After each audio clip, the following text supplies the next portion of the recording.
사이도께서 한번 이런 말씀하셨어요. 누가 나한테 스님 수행하십니까? 라고 물으면 나는 수행 안 한다라고 말한다. 그러면 그 사람이 또 스님 정말 수행을 안 하십니까? 라고 물으면 난 이렇게 말한다. 나는 네가 수행한다고 생각하는 그런 수행을 안 한다. 나는 네가 수행한다고 생각하는 그런 수행을 안 한다. 이렇게 말씀하셨습니다. 저도 조금은 그렇죠. 여러분이 수행한다고 생각하는 그런 수행을 잘 안 합니다. 기저수행 보면서 내가 하는 게 없죠. 사실은요. 내가 수행을 어떻게 하는가? 저번에 말했죠. 한번. 나는 마음을 보는 것도 아니고 대상을 보는 것도 아니고 현재 있는 걸 알아요. 근데 현재 있는 걸 아는데 그 현재 있는 것에 아는 모습은 내가 수행하지 않을 때의 아는 모습과 똑같아요. 그럼 완전히 똑같은가? 그렇잖아요. 있다는 것의 의미가 뭔지, 있다는 게 뭔지에 대한 이해가 있어요. 이게 지금 나의 수행 모습이죠. 난 그 있다고 하는 것을 연기라고 생각해요. 연기라는 말이 가장 어울려요. 그래서 연기에 대한 이해라고 나는 생각합니다. 이게 나의 수행의 모습인데 우리 사회도가 말씀하신 당신 말씀을 그냥 고지고대로 100% 믿으면은 사회도는 항상 이렇게 수행하시는 것 같습니다. 항상 이 상태가 되는 것 같아요. 그냥 삶은 삶대로 살아요. 왜? 수행할 때 삶의 상태와 수행하지 않을 때의 삶의 상태가 똑같아요. 단지 지혜가 다를 뿐이죠. 근데 사회도께서는 나는 수행 안 하려 해도 수행 안 되지가 않는다 이렇게 말씀하시거든요. 이것도 한편 이해가 됩니다. 왜? 수행의 상태가 수행하지 않을 때의 상태가 똑같아요. 단지 이해의 심이 다를 뿐이죠. 근데 그 지혜는 자기가 있게 하고자 하는 게 아니에요. 그냥 알아진 것이 있으면 그 있다는 것이 뭔지를 이해한 지혜가 있는 거예요. 당연히 알아지는 것도 그냥 있어요. 수행하지 않을 때도 다 알잖아요. 그게 알아지면 그게 저절로 생겨나요. 그게 있다는 게 어떤 의미인지. 의미라는 표현이 좀 이상하긴 한데 있다는 게 뭔지. 그래서 사회도의 말씀을 그냥 고지고대로 다 믿는다면 사회도께서는 항상 이 상태로 사신다고 그렇게 생각됩니다. 저번 시간에 인터뷰를 편집하다 보니까 우리가 저번 시간에 물질 정신을 구분하는 것을 이야기했는데 여러분 사실 잘 모르겠죠. 물질 정신을 구분하는 것 이게 윗바사나 제1제죠. 나마, 로빠, 파리체다, 나냐. 굉장히 수준 높은 통찰제예요. 우리에게 일어나는 것이 몸에서 일어나는가 마음에서 일어나는가 이거 구분하기 쉽지가 않아요. 근데 이게 그래도 윗바사나 지혜 가운데는 제일 수준이 낮아서 어느 정도까지는 말로 설명할 수 있을 것 같습니다. 한마디로 말하면 가치가 들어가면 다 마음에 하는 거예요. 가치가 들어가면 다 마음에 하는 겁니다. 자, 쉬운 것부터 해봅시다. 꽃을 봐요. 보이고 있는 물질이죠. 보이고 있는 물질이에요. 근데 여러분 꽃 보면서 아름답다 그래요. 그럼 아름답다고 하는 건 누가 할까요? 꽃이 자기 아름다움을 이렇게 막 분출하고 있나요? 물질로서의 꽃이 아름다움을 분출하고 있나요? 아니면 마음이 아름답다고 판단하는 거예요. 당연히 마음이 아름답다고 판단하는 거죠. 이건 쉬워요, 사실은. 이건 기본입니다. 마음이 아름답다고 판단하는 거예요. 아름다움은 마음에 있는 거예요. 아름다움은 꽃에 있지 않습니다. 자, 그러면 이것보다 한 칸 더 나가서 난이도가 높아진다면 자, 뜨거운 물에 손을 넣어요. 뜨거운 물에 손을 넣습니다. 뜨겁다 알아져요. 그러면 물이 뜨겁나요? 마음이 뜨겁나요? 물이 뜨겁나요? 마음이 뜨겁나요? 정답이 마음 같아요? 정말 여러분 저 깊은 곳에서 마음이지라고 믿어요? 여러분은 물이 뜨겁다고 알면서 삽니다. 물이 뜨거움을 분출하고 생각해요. 아까 똑같죠? 꽃이 아름다움을 분출하고 생각해요. 실제로 이렇게 믿어요. 그래서 비싼 돈 주고 꽃을 사죠. 꽃이 아름다움을 분출하고 생각하니까 비싼 돈 주고 꽃을 사는 겁니다. 세상 사람들이 이렇게 생각해요. 이렇게 믿어요. 그래서 바르게 판단 못하는 거죠. 자, 뜨거운 물에 손을 넣어요. 물이 뜨거운가? 마음이 뜨거운가? 정답은 물론 마음이 뜨거워요. 근데 정말 그런가? 생각해보면 물이 뜨거운 것 같은데 물이 나로 하여금 뜨거움을 알게 하는 것 같은데 근데 물의 뜨거움이 뭐예요? 물의 뜨거움은 차가움으로도 알 수 있는 성질이요. 우리가 일반적인 생각에서 덥다는 것, 35도 띠약볕에 서서 33도 근으로 들어갔을 때 뭘 느껴요? 차갑다고 느껴요. 그때 물론 시원하다죠. 시원하면 차가움이죠. 33도가 차가워요. 근데 어떨 때는 33도가 뜨거워요. 뜨거움과 차가움은요, 내 마음 상태에 따라서 이렇게 다를 수 있고 저렇게 다를 수 있습니다. 얼어 죽는 사람 가운데 많은 사람이 벌거벗고 죽어요. 왜 그럴까요? 의학적으로는 인식의 교란 이렇게 말하는데 사실 그렇지 않을걸요. 우린 설명할 수 있어요. 왜? 뜨거움과 차가움은 똑같거든요. 처음에는 자기가, 이건 물론 나의 그냥 해석이요. 그런 분에게 안 물어봤죠. 처음에는 자기가 느끼고 있는 온도에 대해서 엄청나게 화가 났을 거예요. 그러니까 더 춥게 느끼겠죠. 근데 이게 어느 임계치를 넘으면은 열에 대한 강렬한 욕구가 생길 거예요. 강렬한 욕심이죠. 강렬한 욕심으로 차가움을, 일종의 온도의 감이죠. 강렬한 욕심으로 그 온도의 감을 아주 뜨겁게 느끼기 시작할 겁니다. 왜? 열을 욕심을 보면은 자기가 원하는 걸 느껴지거든요. 온도를 느끼게 하는 물질의 성질을요, 욕심을 보게 되면 자기가 원하는 온도가 느껴져요. 여름에 우물물에 손 넣으면 차가워요. 왜? 난 차가움을 원하니까. 겨울에 우물물에 손 넣으면 따뜻해요. 왜? 난 따뜻함을 원하니까. 강렬한 욕심으로 열을 갈구할 때 자기에게 느껴지는 그런 온도의 요소는 화대죠. 온도를 알게 하는 물질의 성질은 뜨거움으로 자기에게 해석될 거예요. 그러니까 얼어서 동산한 사람들 많은 경우 벌거벗고 죽습니다. 너무 더웠어. 아이러니하게도. 자, 그러면 내가 덥다고도 알 수 있고 차다고도 알 수 있는 거예요. 그러면 뜨거움을 이렇게 분출할까요? 뜨거움을 분출하지 않아요. 물이 뜨거운 게 아니에요. 마음이 뜨거워요. 가치가 들어가면 다 마음이 하는 거예요. 자, 그러면 여기서 다 한 칸 나갔어. 난이도 최상. 다리가 부러졌어요. 엄청 고통스러워요. 엄청 괴로워요. 그럼 아픈 느낌. 이 아픈 느낌을, 그 상처가 아픔을 이렇게 분출하고 있을까요? 아니면 마음이 아플까요? 예, 마음이 아픕니다. 마음이 아픈 거예요. 상처가 아픈 게 아니에요. 마음이 아픈 겁니다. 정말 그 상처도 내가 욕심의 마음으로 볼 수 있다면, 그 상처 나서 아마 나는 쾌감을 느낄 거예요. 왜? 느껴지는 성질이거든요. 느껴지는 성질이 돼서 내가 화가 나 있으면 그건 괴로움이고요. 느껴지는 성질이 돼서 내가 욕심이 나 있으면 그건 쾌락이에요. 안마를 여러분 좋아하잖아요. 객관적으로 봤을 때 안마는 고통입니다. 근데 여러분 시원하다 그래요. 여러분 매운맛 좋아하세요? 매운맛은 맛이 아니에요. 매운맛은 통증입니다. 근데 사람들은 매운맛 느끼면서 아 좋다, 시원하다 이렇게 하면서 자기는 매운맛을 좋아한다고 말해요. 맛나는 성질이에요. 맛나는 성질을 욕심만을 보게 되면 그건 맛있는 거예요. 화에만 보게 되면 그건 맛없는 거죠. 몸의 통증도 화로 보게 되면 괴로움이에요. 욕심을 보게 되면 쾌락이죠.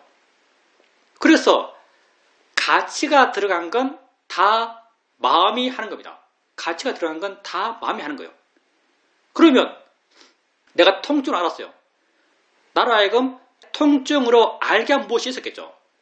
느껴지는 성질이 있었겠죠. 느껴지는 성질은 통증이 없어요. 느껴지는 성질은 통증이 없습니다. 그럼 내가 어떤 건 더 쾌락으로 알았어요. 쾌락으로 알게 한 그 느껴지는 성질에는 쾌락이 없어요. 그러면 나로 하여금 괴로움으로 알겠던 성질, 괴로움이라고 알겠던 느껴지는 성질, 나로 하여금 쾌락이라고 알게 했던 느껴지는 성질, 이게 뭐가 다를까요? 예, 이게 똑같아요. 그래서 느낌은 하나라 그래요. 우리가 기초생 법을 할 때 맨날 하는 거죠. 어떤 이름을 가진 느낌이 되었던 느낌은 똑같다고. 그래서 느낌을 사진 느낌을 알라 하는 거예요. 기초생 본문이 아주 단순해 보이지만요. 그 정말 깊이 있는 겁니다. 그래서 가치가 들어가면 다 마음이 하는 겁니다. 이걸 아는 게 아주 중요해요. 왜냐하면 뭘 봐야 할지를 알거든요. 저번 시간에 어느 수행자께서 몸에 에너지가 없다고 그랬죠. 몸이 처진다고 말씀하셨어요. 그리고 그 대상을 수행했죠. 뭘 받는가? 몸을 받겠죠. 몸이 처진다 하면서 몸의 상태를 보셨어요. 근데 이 몸이 처진 게 아니죠. 제대로 못 본 거죠. 거기서는 관심 생길 게 없어요. 왜? 관념을 본 거죠. 만약에 그때 마음이 이렇지, 마음이 하는 거지, 마음이 힘이 없지, 마음이 처지는 거지, 이렇게 봤다면 볼 게 있을 겁니다. 왜? 정말 마음이 그렇게 하는 거니까. 그렇게 진짜 있는 걸 알게 되면 이해할 수 있고 관심이 생기고 마음이 가벼워지고 마음이 물러날 수 있습니다. 그래서 여러분이 이게 몸의 현상인지 마음의 현상인지를 아는 건 중요하고요. 사실 몸의 현상이라는 건 없어요. 몸의 현상이라는 것은요, 그냥 알아지는 것일 뿐입니다. 몸의 현상이라는 것은요, 알아지는 것일 뿐이에요. 마음이 왜 마음인가? 알기 때문에 마음이에요. 물질이 왜 물질인가? 알지 못하기 때문에 물질이에요. 물질은 하는 게 없어요. 그냥 알아지는 일을 하죠. 그 자체가 수동적입니다. 그렇기 때문에 가치가 들어가면 다 마음이 하는 겁니다. 여러분에게 가치가 들어간 뭔가 일어날 때 마음을 아세요. 마음이 그렇다고 아세요. 졸려도 몸이 졸린 게 아니에요. 마음이 졸린 거지. 피곤해도 몸이 피곤한 게 아니에요. 마음이 피곤한 거죠. 몸에서 뭔가 알아지겠죠. 그걸 마음이 피곤하다 해석하는 거예요. 피곤함은 마음에 있습니다. 에너지가 없어도 몸에 에너지가 없는 게 아니에요. 몸에서 뭔가 알아지겠죠. 그걸 마음이 에너지가 없다고 판단하는 겁니다. 다 마음이에요. 그래서 가치가 들어간 것이 여러분에게 일어날 때 여러분 마음을 아세요. 마음이라고 아세요. 그러면 볼 게 생길 것이고요. 어떻게 봐야 할지 분명하고요. 어떤 이해와 관심이 있을 것이고요.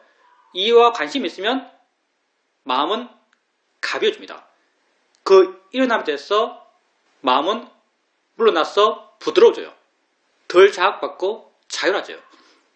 그렇게 가치 있는 것이 여러분에게 일어났을 때 이 가치 있는 게 중요하단 말 아닙니다. 그냥 좋다, 나쁘다, 차다, 덥다, 아름답다, 추하다. 이게 가치죠. 가치 가진 것이 여러분에게 일어났을 때 마음을 보세요. 마음을 아세요. 질문입니다. 주원법회 인터뷰를 마치고 나서 제게 아주 큰 반전이 있었습니다. 스님께서 이미 그 답을 많이 해주셨는데 제가 저번 인터뷰에서 로바와 도사에 대해서 다른 것과 다르게 스님께 말씀드렸는데 그것 또한 생각해보면 로바의 도사에 대해서 내가 다른 가치를 부여하고 실제로는 잘 이해하지 못했다는 것을 알 수 있었습니다. 스님께서 금방 말씀하셨던 몸에서 느껴지는 통증에 대해서 지금까지 그것을 마음이다라고 알고 있었지만 마음이 통증으로 해석한다는 것을 알고 있었지만 실제로는 거기에 대해서 명확하지 못했다는 걸 알 수 있었습니다.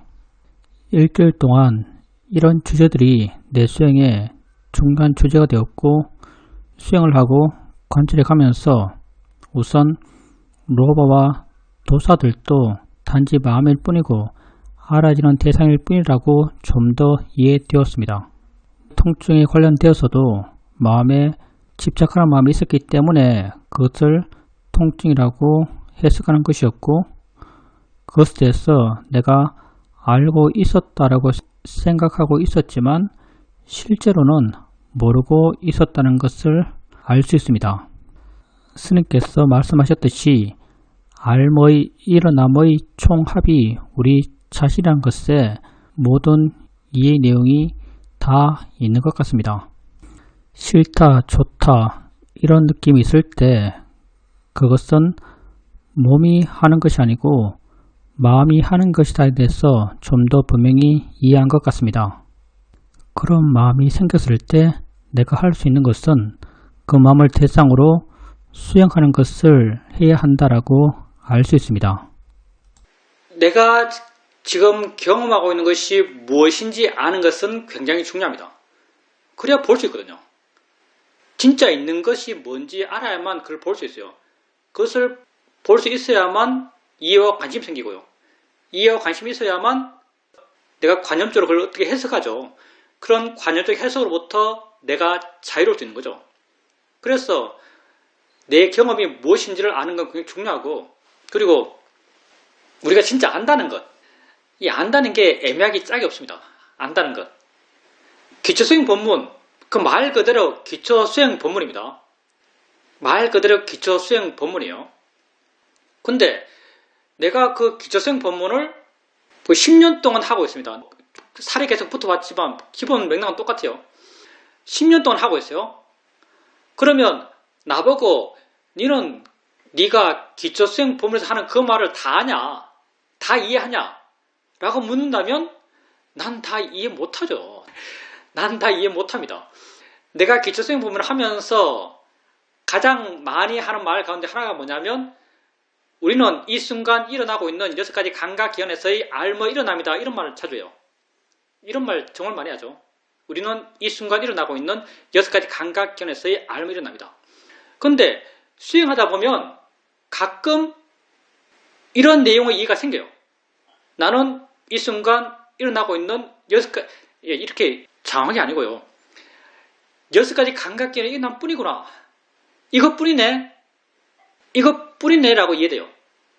그러니까 6가지 감각기관이 일어남의 합이, 표현은 그렇게 하지만, 합이 나다라고 표현하지만 실제로 나는 6가지 감각기관에서의 그냥 일어남, 거의 개별적인 일어남, 이것과 이것이 별 상관없는 그냥 무작위성의 일어남, 이런 일어남이라고 이해될 때가 있어요.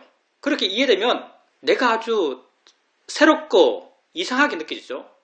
나를 전혀 새로운 시각으로 보게 돼요. 내 삶이란 게 그 순간이 아주 신선하게 느껴져요. 이게 반증하는 게 뭔가, 내가 말만 나는 이 순간 일어나고 있는 6가지 감각이 일어납니다라고 말을 하지만 그걸 깊이 알고 있지는 못하단 말이죠. 왜? 또 새롭게 이해하니까. 여러분, 세상에서 많은 정보가 있습니다. 여러분, 책도 많이 읽어요. 본문도 많이 들어요. 좋은 인생의 이야기들 많이 들어요. 그러면 그런 수많은 내 삶에 대해서, 인생에 대해서 하고 있는 그런 말들 가운데 그 말을 하고 있는 사람이 얼마나 알면서 그 말을 할까요? 얼마나 알면서 그 말을 할까요? 나는 솔직히 말하면 거의 모르면서 그 말을 할 겁니다. 그 사람이 그 말을 한다면 그 말은 대부분이 읽었어, 생각했어, 사유했어, 들었어, 안 정보일 거예요. 근데 우리가 생각해서 안다는 게 얼마나 허망한지 알아요. 기초수행 법문 갖고 여러분 시험 치면 다 100점입니다. 맨날 들었으니까. 여러분 다 알아요. 세상의 시각에서 여러분 다 알아요. 근데 실제로 여러분 몰라요. 그럼 안다는 게 뭐죠? 안다는 것은요, 정말 내가 깨달았을 때 아는 겁니다. 진짜 아는 것은 내가 정말 깨달았을 때 아는 거예요. 통찰했을 때 아는 거예요. 그래서 통찰이라는 말 붙었을 거예요. 그래서 진짜 아는 것은 여러분 안에서만 가능합니다. 세상에서 아무리 많이 들어보세요. 착하게 살아라, 좋은 마음 내라, 남에게 양보해라, 남 도와줘라, 그렇게 들었다 해서 여러분 마음에 알아지나요? 와닿나요? 여러분이 정말 깨닫을 때 여러분에게 와닿습니다. 진짜 아는 것은 여러분 안에서 가는 것이고요. 여러분은 진짜 아는 길을 갑니다. 여러분이 이 수행하면서 뭔가 알아요. 뭘 알아요? 봄이 뭐다 알아요. 유차지만. 봄을 알아가다 보면 봄이라는 게 뭐구나 라고 알아요. 이 알미 정말인가? 예, 정말이죠. 왜냐하면 그렇게 알았을 때 보여지는 것으로부터 마음이 자유로워지거든요. 바른 이해, 바른 알면 알면한 말이 막 쓰니까 헷갈리네요. 바른 이해는 나를 행복하게 합니다. 그때 이해했을 때, 봄이 뭐다고 이해했을 때 마음이 가벼워지고 부드러워지고 자유로워져요. 보여지는 것에 대해서. 그러니 바르게 이해한 거죠. 내가 수행하면서 봄이 뭐구나라고 이해해서 그걸 바르게 이해했다고 말한다면 세상 사람들은 봄이 뭔지 몰라요. 다 본다 말하지만 봄이 뭔지 몰라요. 여러분이 생각하다가 생각을 알아채 하면서 어느 순간 생각이라는 게 뭐구나 라고 이해해요. 그게 왜 진짜 이해인가? 그 이해가 있을 때 하고 있는 생각에 대해서 마음이 가벼워지거든요. 마음이 부드러워져요. 마음이 놓여져요. 이해했기 때문에 자유로워져요. 진짜 이해한 거죠. 그렇게 여러분이 생각을 이해했다면 그게 바르게 이해한 것이라면 다르게 말하면 세상 사람들은 생각이 뭔지 몰라요. 그럼 여러분 그거만 이해하나? 여러분이 들음이 뭔지 이해하고 느낌이 뭔지 이해하고 냄새 난다는 게 뭔지 이해하고 맛 있다는 게 뭔지 이해해요. 여러분의 이해가 진짜라면 수행해서 여러분 스스로 알죠. 여러분 이해가 진짜라면 세상 사람들은 봄이 뭔지도 들음이 뭔지도 생각이 뭔지도 느낌이 뭔지도 냄새가 뭔지도 맛이 뭔지도 몰라요. 사람들이 뭘 알죠? 이런 시각에서 본다면 사람들이 뭘 알아요? 사람들은 아무것도 몰라요. 우리가 이해한다는 이 시각에서 보면 사람들은 아무것도 몰라요. 그냥 살아요. 근데 여러분은 진짜 아는 길을 가고 있어요. 누구도 여러분에게 가르쳐 줄 수 없는 것이에요. 왜? 말해서 알 수 있는 게 아니거든요. 읽어서 알 수 있는 게 아니거든요. 들어서 알 수 있는 게 아니거든요. 여러분 마음이 변해서 알 수 있는 거예요. 마음이 좋아져서 알 수 있는 것이요. 그렇게 여러분 수행을 통해서 마음이 좋아지고 그 좋아진 마음 속에서 봄이 뭔지, 들이 뭔지, 생각이 뭔지 이해해요. 그리고 그 이해는 여러분을 자유롭게 행복하게 하죠. 그러니 세상에 너무 의지하지 마십시오. 어차피 다 몰라요. 아는 사람 별로 없어요. 아는 사람이 별로 없기 때문에 그렇게 아는 사람들을 현자라고 부르겠죠. 진짜 아는 게 있다면 그 사람은 현자예요. 서양에서 현자라고 부르는 사람들, 이미 좀 유명한 사람, 에카르톨레, 그 사람 뭘 깨달았을까요? 잘은 모르겠지만 그 사람 책 제목이 Here and Now예요. 여기 지금. 아마 그 사람 이거 깨달았을 거예요. 자기 깨달음의 핵심이겠죠. Here and Now. 이걸 진짜 알았겠죠. 자기 삶, 자기 존재에 대해서 뭔가 진짜 안 사람, 그 사람은 현자예요. 왜? 사실 존재에 대한 깨달음은요, 지극히 보편적입니다. 지극히 일반적이요. 무슨 말인가 하면 하나를 깨달으면 사실 그게 모든 것이요. 하나를 바르게 알면 그게 사실 모든 것이요. 여러분은 붓다가 가르쳐준 수행을 실천하고 있습니다. 여러분은 진짜 아는 길을 가고 있어요. 이 수행을 통해서 여러분이 뭔가를 알았다면 여러분이 현자예요. 세상 사람들이 모르는 거예요, 사실. 그거에 왜 진짜 아는 것인가? 그게 여러분 삶의 문제를 해결하기 때문에, 삶의 괴로움을 해결하기 때문에, 여러분 마음에 분명함을 주기 때문에, 여러분 마음에 굳건함을 주기 때문에, 여러분 마음에 기쁨을 주기 때문에, 자유로움을 주기 때문에, 진짜 알미죠. 진짜 이해요. 그래서 세상에 의지하지 마십시오. 세상에 수많은 말들이 있고, 수많은 가르침이 있고, 수많은 주장이 있고, 정말 많지만 진짜는 극히 드뭅니다. 여러분은 그 진짜를 구분할 능력도 잘 없어요. 물론 나도 마찬가지예요. 근데 우리가 이게 진짜라고 정말 명백히 구분할 수 있는 것은 내 안에서 생긴 겁니다. 내 마음이 좋아서 내가 이해했을 때 그건 내가 명확히 알아요. 이건 진짜라고. 왜? 마음의 느낌이 그걸 진짜라고 내게 알려주거든요. 그 자유로움이, 그 가벼워짐이, 그 행복감이, 그 기쁨이 이게 진짜라고 내게 알려줘요. 그래서 여러분 밖에서 고귀하고 가치 있고 대단한 것 이런 걸 구하지 마십시오. 진짜 대단한 것은 다 여러분 안에 있습니다. 자기 안에서 자기 보물을 찾아갔어요. 질문입니다. 저번 인터뷰에서 제가 수행의 매너리즘에 빠져 있다라고 스님께 말씀드리니까 스님께서는 그런 매너리즘에 빠져나오는 방법 가운데 하나가 알아차림을 이어지게 해나가는 것이다라고 말씀하셨습니다. 그래서 알아차림을 이어지게 해가려고 하는데 그게 쉽지가 않습니다.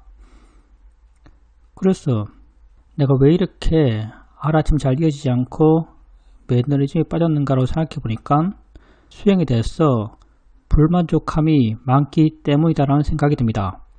이전에도 스님께 이런 질문을 드렸고 그때 내가 만족한 마음을 일으키기 위해서 지금 만족이라고 하는 생각을 일으켜 주는 걸 스님께 말씀드렸습니다. 그때 스님께서는 그게 실제로는 옳지 않지만 방편적으로는 옳을 수 있다고 말씀하셨습니다. 그 방법도 좀 쓰다가 안 쓰게 되었습니다. 고요함 쪽으로는 마음의 힘이 생기는데 활발함 쪽으로는 마음의 힘이 잘 생기지 않았어입니다.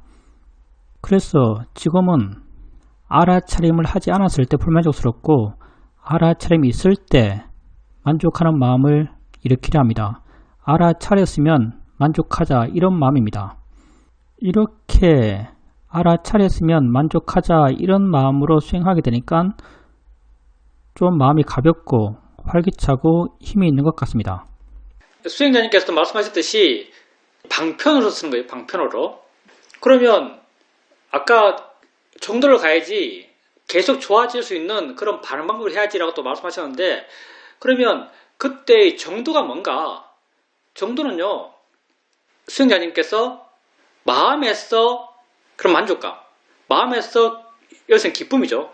마음에서 기쁨이 생겨야 돼요. 그 기쁨은 뭐에 의지하는가? 그건 관심 의지예요. 그 어떻게 관심이 생기는가? 알아차림을 계속해 나가는 거죠. 알아차림을 계속해 나가고 조금씩 알아차리는 대상으로부터 마음이 물러나고 대상에 대해서 마음이 객관적이 되고 대상이 지켜보게 되고 지속적으로 지켜보게 되면 관념들이 약해져가고 그 작용성, 봄에 대해서는 보여진다, 본다. 들음에 대해서는 들려진다, 듣는다. 그 작용성, 그 법의 성질들이 드러나게 되고 그런 법의 성질들 반화하다 보면 그 신기하고 뭐지라는 관심이 생기고 관심의 시각으로 계속 반하게 되면 어떤 이해가 생겨나고 이렇게 관심이 있고 이해가 생기고 내 마음이 가벼워지고 관념적인 것부터 마음이 자유로워지고 그런 걸 경험해 나가면서 그렇게 하고 있는 것의 가치를 알아가고 이렇게 가치를 알아가다 보면 내가 수행을 하고 있고 수행한다고 아는 순간 만족감이 생깁니다. 만족을 일으키려고 만족하는 게 아니고요. 수행을 하고 있고 수행의 가치를 내가 알기 때문에 수행을 하고 있고 하고 있는 자기를 확인하면 많이 만족해요. 그래서 수행자님이 만족해야 할 대상은요. 지금은 옛날보다 방법이 좀 좋은 것 같아요. 사실은요. 수행자님이 만족해야 할 대상은요. 마음의 상태가 아니에요. 마음의 상태는 언제나 불만족의 대상입니다. 주로. 수행자도 마찬가지예요. 마음의 상태는 대부분이 불만족한 대상이에요. 왜? 마음의 상태를 확인하는 마음이 웬만하면 다 욕심이기 때문에 만족의 대상이 되어야 되는 것은요. 수행자님이 하고 있는 수행적 실천 그 자체예요. 알아침 있는 것 이것도 좋아요. 발연결을 일으키는 것 이것도 좋아요. 하고 있는 것의 가치를 알아야 됩니다. 하고 있는 것의 가치. 내가 말로는 이렇게 말해야 하지만 하고 있는 것의 가치는 지속적인 수행 속에서 조금씩 마음이 생기는 것 같아요. 하고 있는 가치를 내가 말로 많이 하긴 하죠. 참되려는 노력, 바르게 보려는 노력, 이런 노력하는 것 자체가 가치 있다. 이렇게 말을 많이 하지만 이거 말일 뿐이고요. 자기 마음에 그게 와닿아야 돼요. 근데 어떻게 와닿는가? 지속적인 수행의 과정에서 알게 모르게 조금씩 마음에 그런 것들이 쌓여가는 것 같습니다. 과정이 정말 가치 있습니다. 잘 돼서 가치 있는 게 아니에요. 한 단 그 자체가 정말 가치 있습니다. 그리고 수행을 바르게 계속 한다면요. 여기에 가치를 느낄 수밖에 없어요. 만약에 여기에 가치를 느끼지 않는다면요, 수행이 절대 바르게 될 수 없을 거라고 나는 생각합니다. 왜냐하면 여기에 가치를 느끼지 않으면 결과의 가치를 느낄 거거든요. 결과의 가치를 느낀다면 욕심이 개입될 수밖에 없어요. 수행하는 그 자체의 가치를 느끼는 마음은 아주 깨끗한 마음이에요. 순수한 마음으로 수행하는 그 자체의 가치를 느낄 수 있습니다. 그래서 수행하는 그 자체의 가치를 느끼세요. 만족도 수행하는 그 자체에 만족해보세요. 질문입니다. 도방과 이야기하고 있을 때, 그리고 옆에 있는 사람과 함께 호수 공원을 걷고 있을 때, 그리고 식사를 준비할 때 이런저런 상황 속에서 내 마음이 어떻게 반응하지? 라고 관심 있게 보고 있습니다. 이런 여러 삶의 상황에서 내 마음의 작용을 관심 있게 보고 있다 보니까 뭔가 마음에 균형감이 있다라고 느껴집니다. 우선 자기 마음에 관심 있는 건 좋습니다. 그리고 균형감이라고 말하면 우리에게 있는 균형감은 딱 하나예요. 우백가의 균형감이죠. 모든 것으로부터 물러나 있고 모든 게 다 알아지는 거니까. 세상에 존재하는 모든 것은 다 알아지는 것입니다. 여기서 세상에 존재하는 모든 것은 여러분 자신도 들어갑니다. 나도 내게 알아지는 것이요. 여러분도 여러분 자신에게 알아지는 것입니다. 화났으면 화난 줄도 알고요. 욕심나면 욕심난 줄 알고요. 두려우면 두려운 줄 알고요. 알면 아는 줄 알아요. 여러분이 하고 있는 모든 것 가운데 여러분에게 알아지지 않는 건 아무것도 없어요. 그러니까 세상에 존재하는 모든 것은 알아지는 것입니다. 알아진 것을 향한 우리 마음은 아주 일관성 있게 하나의 방향이죠. 그 우백가의 방향이에요. 표현하자면 가벼워지고 부드러워지고 자유로워지는 방향이에요. 그러니까 산책을 하든 집에 있든 누구를 만나든 이야기를 하든 수행자님께서 추구해 나가는 방향은 이 우백가의 방향이죠. 그리고 이런 마음의 힘이 좋다면, 수행을 하고 있다면 당연히 이런 마음의 힘이 좋겠죠. 이런 마음의 힘이 좋다면 그러한 균형감을 느끼겠죠. 왜? 똑같은 마음이니까. 똑같이 물러나 있고 가벼워져 있고 부드러워져 있는 마음 상태니까 균형감을 느낄 겁니다. 이렇게 어떤 마음을 하고 있지라고 보는 것은 마음에 관심을 갖는 걸로 아주 좋아요. 근데 가끔 할 일이고 내 입장에서 순전 내 입장입니다. 수행은 각자 하는 거예요. 여러분에게 더 효과적인 방법이 있을지 모르겠습니다. 근데 내 입장에서는 수행은 오직 이 순간 현재에 충실하면 된다는 게 내 입장이에요. 수행은 오직 이 순간 현재에 충실하면 된다는 게 내 입장이고요. 내가 도반이랑 이야기하면서 어떤 마음이 있어요. 그러면 그때 있는 마음을 알면 되는 것이고, 그때 있는 마음의 작용으로 이해하면 되는 것이고, 그때 있는 마음에 관심이 있으면 되는 것이고, 그렇다면 마음은 지가 있을 때 마음이 되겠죠. 가벼워지고 부드러워지고 물러날 겁니다. 객관적이 되겠죠.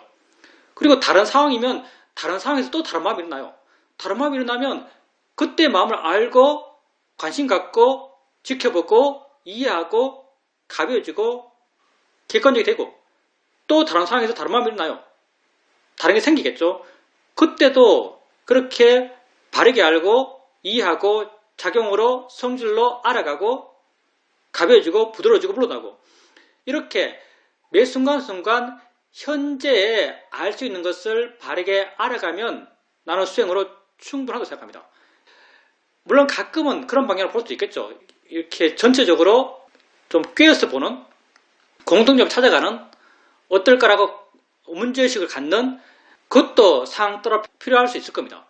근데 수행에서의 기본적인 접근은 이 순간 현재에 충실하다면 충분하다라는 것이 기본적인 수행의 접근이죠. 질문입니다. 제게 아주 깊은 불안한 마음이 있습니다. 몸도 마음도 세월이 가면서 많이 약해지고 기능도 떨어지는 것 같습니다. 스님들의 법문을 들어도 그게 아주 분명하게 잘 들리지 않습니다. 뭔가 좀 퍼진 것 같이 그렇게 들리고 맥락을 쉽게 이해하지 못합니다. 강연을 들어도 그러하고 음악을 들어도 명료하게 듣고 있다는 생각이 안 듭니다. 그러다 보니까 불안한 마음이 생기는 것 같습니다. 막연히 불안합니다. 그런데 이렇게 불안한 마음이 있을 때 나는 마음이다, 마음이 한다 이렇게 보고 있습니다. 이렇게 볼 수 있다는 것이 내게는 아주 큰 다행이라고 생각됩니다. 내가 만약 이런 걸 배우지 못했다면, 이런 걸 할 수 없었다면 어떻게 이 노년의 불안한 마음을 대처할 수 있었을까라는 생각이 듭니다. 그래서 이렇게 볼 수 있다는 것이 아주 큰 다행으로 생각됩니다. 수행님께서 바르게 수행하고 계시기 때문에 그런 긍정적인 효과가 있을 겁니다. 우리가 나이가 들고 몸은 물질이기 때문에 어렸었죠? 나이가 들면서 이 물질은 점점 쇠해져 가요. 이건 피할 수가 없습니다. 근데 수행자님께서 이렇게 약해진 것에 마음이 불안해하기보다는요, 수행자님에게 생기는 것에 대해서 마음이 기뻐해지는 그 방향으로 나가셔야 돼요. 수행자님에게 생기는 것에 대해서 수행자님이 기뻐할 수 있습니다. 수행자님께서 옛날에 하지 않았던 알아침을 하고 있고요. 옛날에 하지 않았던 자기 마음에 일어나는 것, 불안감을 마음이 불안하네 라고 바르게 볼 수 있어요. 그리고 마음이 불안하다는 것에 대해서 어떤 이해의 느낌이 있어요. 내가 불안한 것이 아니고 마음이 불안하다는 것을 이해한 마음의 느낌이 있는 거죠. 옛날에 하지 않았던, 옛날에 없었던 것이 수행자님이 생기는 거예요. 그리고 우리가 가면 갈수록 점점 이런 감각기관의 정밀성, 세밀함은 떨어져 갈 겁니다. 근데 우리 수행, 여러분이 수행을 꾸준하게 바르게 지속적으로 해 나갔을 때 여러분의 수행의 대상이 되는 것, 그게 처음에는 관념적으로 봄이었고 들음이었고 느낌이었고 생각이었어요. 근데 그게 어느 순간부터는 아는 마음이 되고요. 그리고 어느 순간부터는 아는 마음에 안다는 게 없어요. 그리고 어느 순간부터는 마음도 아니에요. 그냥 있는 것, 존재죠. 그럼 이 존재가 어디 있는가? 말할 수 없어요. 이 존재가 뭔가? 말할 수 없어요. 점점 정의할 수 없는 거예요. 이게 아이러니하게도, 내 생각 그래요. 아이러니하게도 감각기관이 약해져 가면서 우리가 익숙하게 알아왔던 모양, 색깔, 이름, 그런 것들에 대해서는 쉽게 잊어요. 근데 지금 우리가 수행하면서 보고 있는 것, 모양 없고 색깔 없고 이름 없고 내용 없는 거예요. 그냥 그 존재를 느끼는 거예요. 이렇게 그게 모양도 없고 색깔도 없고 위치도 없고 심지어 내용까지 없다 보니까 더 쉽게 잊을 것 같지만 사실은 더 잊을 수가 없어요. 아이러니하게도. 그렇기 때문에 사이도께서 이런 말을 할 수 있을 겁니다. 난 수행 안 하려 해도 수행 안 되지가 않는다. 왜? 이게 알아지지 않지를 않거든요. 알 것이 없다 보니까, 불교도 반하지만 알 것이 없다 보니까 알아지지 않을 데가 없어요. 말이 되나 이게요? 알 것이 없다 보니까 알아지지 않을 데가 없어요. 우리가 극단적인 상황, 죽음에 임박했다. 극단적이죠? 죽음에 임박해서 우리 감각기관으로 알 수 있는 것은 많이 매해질 겁니다. 근데 그때 내가 뭘 알 수 있는가? 나도 경험이 없지만 이걸 알 수 있지 않을까? 이걸 알 수 있지 않을까라는 생각이 듭니다. 이건 일반적으로는 알아지지 않는 거예요. 모양도 색깔도 위치도 크기도 내용도 없어요. 근데 내가 그 있다는 걸 이해해요. 이건 내가 잊을 수 없는 것이 아닌가 하는 생각이 듭니다. 이건 내가 잊지 않을 수도 있지 않을까 하는 생각이 듭니다. 왜? 알아지지 않는 거니까 잊을 수 없어요. 질문입니다. 길지는 않지만 꾸준히 수행하려고 합니다. 좌선할 때는 알아지는 게 뭐가 있지? 라고 관심을 가지려 하고 알아진 것을 그냥 압니다. 의미를 부여하지 않고 그냥 가볍게 그 존재만을 인지합니다. 그렇게 깊이 안다는 느낌 없고 그냥 알고 해 나가고 있습니다. 엄청 잘하고 계십니다. 수행은 실천이에요. 뭐 많이 하고 잘하고 안 중요합니다. 수행은 하는 게 중요해요. 수행에서 제일 중요한 건요, 수행을 하는 겁니다. 수행의 말씀처럼 좌선하면서 알아진 것의 존재를 인정하면 돼요. 엉덩이 느낌이 있으면 그냥 느낌이 다 알고요. 소리 있으면 소리 다 알고요. 기본적인 방향성은 가볍게 하는 것이고 대상을 쉽게 바꾸는 거예요. 수행자님께서 가볍게 알고 있다고 생각되시고 대상을 계속 바꾸고 있다면요, 수행을 바르게 하고 있는 겁니다.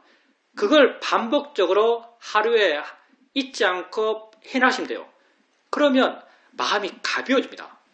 마음이 활기차져요. 점점 마음이 좋아질 겁니다. 그리고 이렇게 나감을 통해서 삶 속에서도 조금씩 그렇게 될 거예요. 걸으면서 누구 보면서 나중에는 이야기하면서 조금씩 그게 돼요. 그게 된다는 게 어떤 의미인가? 그렇게 내게 알아지는 세상으로부터 내가 덜 흔들린단 말이에요. 덜 자극받는단 말입니다. 그 출발이 지금 말씀처럼 앉아서 알아진 것을 가볍게 아는 것. 엉덩이 느낌, 손의 느낌, 이 소리, 저 소리 그렇게 하러 가면 돼요. 그리고 가끔은 내게 자극되는 게 있다면 자연의 이치지, 대상이지, 마음이 하는 거지, 이렇게 바른 견해를 일으켜주면서 알아가시면 됩니다. 질문입니다. 스님께서 가끔 들을 때 드는 게 뭐지? 이런 식으로 삶의 경험에 대해서 의문을 가지라고 말씀하십니다. 그게 어떤 의미인가요? 이제 수행하는 가장 기본적인 마음 자세, 그게 뭐냐면요, 알고자 하는 마음으로 보라 그래요. 알고자 하는 마음으로 수행하라 그럽니다. 알고자 하는 마음이 사실은 칠각지에서 법에 대해 조사하는 마음이요. 택법각지의 마음이죠. 물론 칠각지에서 말하는 택법각지의 마음은 마음의 조건이 좋았어, 그 조건 속에서 자연스럽게 관심이 있어서 알고 싶어하는 마음이 생겨나요. 근데 우리에게 항상 이런 좋은 마음이 있지 않기 때문에 이렇게 알고자 하는 마음을 억지로 일으킬 수 있어요. 우리가 자연이치야 대상이다 하는 것도 원래는 조건 속에서 마음에 자연스럽게 모아있던 지혜, 대상의 지혜 이런 게 자연스럽게 있을 수도 있지만 이게 없다면은 그 의도를 갖고 일으킬 수 있어요. 그래서 자연이치다 대상이다 이렇게 일으키는 거죠. 일으키는 게 사실은 자연스럽게 있는 것보다는 수준이 낮은 거예요. 마찬가지로 택법각지의 마음도 자연스럽게 있다면 더 좋아요. 그렇지만 그게 없다면 일으킬 수 있어요. 어떻게 일으키는가? 관심을 갖게 일으키는 거죠. 그 방법이 보네? 많이 보나? 많이 먼저 보지? 이렇게 질문했을 때 보는 마음에 대해서 관심이 생긴다면 그게 택법각지의 마음이 생긴 것이고요. 느낄 때 누가 느끼지? 마음이 느끼나? 이렇게 했을 때 느끼는 마음에 대해서 관심이 생긴다면 그게 느낌에 대한 택법각지의 마음이 생기는 겁니다.